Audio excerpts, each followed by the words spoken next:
Hello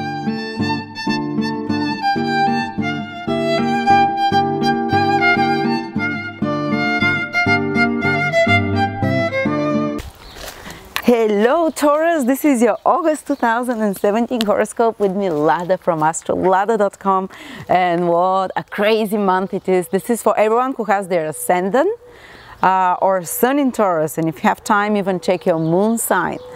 We have eclipses again, Taurus. Okay, they don't fall in the sign of Taurus, but they fall in the in your 10th and 4th house. It's eclipse season, and the 10th and 4th house are pivotal houses. They're connected to your personal life and to your career, to your social status and to your personal life, to your emotional well-being, 4th house, to your public image, and to your outer expression in the world, whether through career, whether through worldly responsibilities. So wow, this can totally change. Not for every Taurus, of course. Not all Tauruses will be changing their careers, or their family life will be starting in a new beginning, but the likelihood of you being affected is higher in those in regards to those areas of your life. Now let's break down the eclipses. The first eclipse is happening on the 7th of August, and you'd feel, and it's the lunar eclipse, is weaker. It is weaker than the solar eclipse, and usually the effects are felt more strongly in the first 40 days after the eclipse. And eclipses are there to bring karmic events, to change the karmic direction of our life. If you are not, it's like if you need a push in some direction, but you haven't had the courage, you haven't had, you might have been feeling it inside that you need a change, but the circumstances were not right, you didn't feel. Now, when eclipses happen, this is when the universe can push us to go and follow, and even if it's against our will, we might feel like, oh, it's a crisis, I don't want this, but the universe is trying to put us on the right karmic path, because eclipses are karmic. They bring karmic events that are kind of encoded in our destiny before we were born. These are like, if you've heard, when people before they get reborn, they are shown peak moments of their life experience, whether it's marriage, there are certain moments of their life which are, no matter what happens in their free will around this, you would meet this person, you'd go to that country, you'd take that job. Sooner or later the universe will push you in that direction, and usually this happens around and after solar and lunar eclipses. That's why they're so important. For example, when there was a solar eclipse and lunar eclipses that were falling in my 7th house of marriage and partner, this is when my marriage just fell apart, and within 20 days after the eclipse, out of the blue, but I realized that I've been unhappy for such a long time there, and that was the best thing, and a new partner appeared. But anyway, so I'm trying to tell you that not to be scared of eclipses. Yes, they can shake you up, they can create some crisis in your life, but usually it's something that your soul wanted, that your soul, that takes you to the right karmic path, that brings fated events in your life. And by fated, I mean something that you volunteered for. So, the lunar eclipse, Taurus, is happening in your 10th house, and this is a lunar eclipse. Lunar eclipses are about something coming to fruition, ending, something coming to completion, seeing the results of something, getting an illumination and understanding about something. But it's with the south node of the moon, which is also about letting go of something. So 10th house is your public image, your social status, your career, your worldly duties and responsibilities, your reputation. Maybe for some of you Taurus, especially if your ascendant is in Taurus, to a lesser degree the sun, but you'll feel it. Maybe for some of you it's time to change careers. That will start materializing over the next few months after the eclipse, but you'll see the initial steps from August after the eclipse. Maybe you've reached the peak in regards to your career. You can receive some kind of, peak experience, some kind of peak fulfillment and reward there, and it's exhausted after that. You have to let it go, and you have to it's almost like you've reached the highest potential in some kind of something connected to your reputation, to some career project, to something to do with your worldly responsibilities and duties, and even to father figures and boss figures. It might be like, for example, something very simple, like your boss retires, you know, he's reached the peak and he retires, and a new a new boss comes or something like that. So it might be something more dramatic, like you've reached, exhausted certain career and you no longer want to be, or certain worldly duty and responsibility, or your social status can change in some way. And social status sometimes involves, are you married, are you single, you know, and you have to let go of something. You have to let go of certain attachment to your reputation. You have to let go of certain work or career project of some sort, you know. So be prepared for that. While this full moon, and what's helping you guys in regards to, you know, maybe completing some career projects, maybe it might be like closing the deal for some career, you know, and then letting it go. Maybe signing a contract that you're moving to a different career direction. And what's helping this full moon lunar eclipse is Jupiter in your 6th house, Taurus. Jupiter is making a very supportive trine aspect to this full moon lunar eclipse. And it means that maybe someone that is who can help you in if there are any changes happening with your social status, with career, with the direction of your life, the public life. People that are lower than you, in a sense, maybe employees, so people that you're a boss of, or maybe your pets can be a source of help as well, 6th house. So people that have narrow specialists, is 6th house. Specialists that are specifically in one area. So for example, you're wondering where to change your career over the next 40 days after the lunar eclipse. Well, go and find someone who is specifically a specialist in helping you figure out a career, or you need the help, some changes happening in your career and you need the help with something. Don't try to do it on your own. You can find support from a narrow specialist, some kind of apprentice, some kind of what do they call it? I don't know, sorry, I can't come to my mind, but you know, some kind of a specialist of some sort, or people that you work with. Your work environment will help you. People that from your work, from your job can help you as well. Or also putting more order, organization and taking care of your daily life will also help you with this transition that's happening in regards to your social status. The 6th house is work, taking care of your health, focusing on daily routines and works, whether it's throwing the rubbish, cleaning the house, ordering your office, you know, that's mundane, fixing something, mundane practical things. Focus on those. This will help you pass through this transition. And then the full eclipse, the full solar eclipse is happening, the new moon solar eclipse is happening in your 4th house, Taurus, which means there might be new beginnings in regards to your personal life, in regards to your family life. For some of you it might be relocation, for some of you might be new home, for some of you might be starting some extension of the home, but it will be something that helps you expand your personal life, that helps you grow and be beneficial in regards to your personal life, because Rahu, or the North Node, is causing the solar eclipse, and the North Node is about gaining something. The South Node is about letting go of something, like you have to let go of some career or some kind of a project, you know, or some kind of a reputation attachment or authority figure. While the North Node is about gaining something. New beginnings, solar eclipse, powerful new beginnings, but it leads you to gaining something more, like a new house or a new family member, or changes that are happening in your home can later prove to be very beneficial for you, or changes that are happening with your family overall. And it's good to make sure that your mom is fine, because eclipse is in the 4th house. The 4th house is the mom. Be in touch with her. There might be some big changes in the life of your mom, for example, or a major caring, nurturing figure in your life.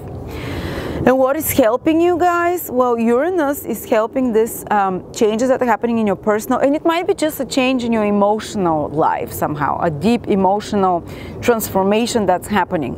But what's happening is Uranus, it's in Aries, it's in your 12th house, and it's helping this 4th house eclipse. It's an exact trine from Uranus. So in those changes in your personal life and family life, what is helping, guys? What is stabilizing or harmonizing the situation to pass easier is some invisible forces. It might be prayers, 12th house, so it might be passed away loved ones that are helping you. It might be some unexpected support that you are not aware of. The 12th house is the invisible house, something from behind your back, that someone comes, or something from your subconscious rising, like strong intuition. The 12th house is your intuition. And our intuition sometimes is our past loved ones or our guardian angels talking to us, and we feel like it's a sudden emergence from the subconscious, like intuition. We feel it, and we're thinking, I have this nagging feeling, I need to do that. So listen to intuition. You're gonna have sudden realizations that you're being, how to exactly go through that process and what to exactly do. Even if you're feeling emotionally tense and nervous, especially around the eclipse on the 21st of August, a week before, a week after, because it's in your 4th house. 4th house is our emotions, and eclipse is like where the light is hidden and creates more havoc and creates more emotional tension and emotional worry, even if you don't know what the reason is. Usually around eclipses we don't even know why we feel this sense of foreboding, because there is big shift of energies around, and we become more susceptible, and the shields of protection are lower down as well then.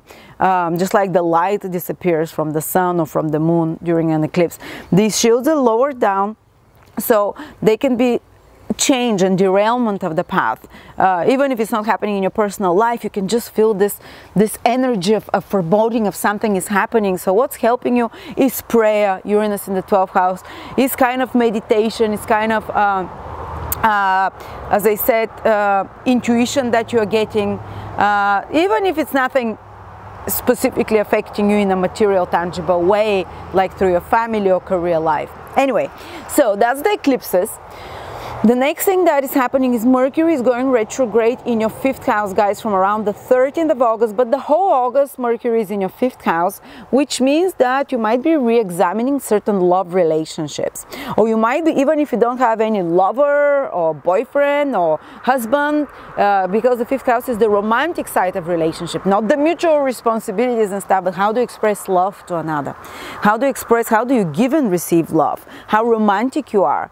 So you might be forced to re-examine those behaviors of yours. So it might come to you might become much more aware that your partner is possibly not being romantic enough, and you might have important conversations about that, about the emotional side of your relationships, because Mercury retrograde is about re-examining, going back and speaking the things you have buried or you are not aware fully of, and now they become more aware to you.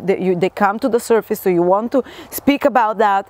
Of course, don't be attacking, don't be civil, and speak up your truth whatever it's not feeling right, because the ultimate goal of a retrograde planet is to re-examine something so you can make it better, you know, and that's why instead of bottling it down when it comes to your romantic feelings, or when it comes to your relationship with your children. 5th house also rules your children, not only lovers and romantic feelings.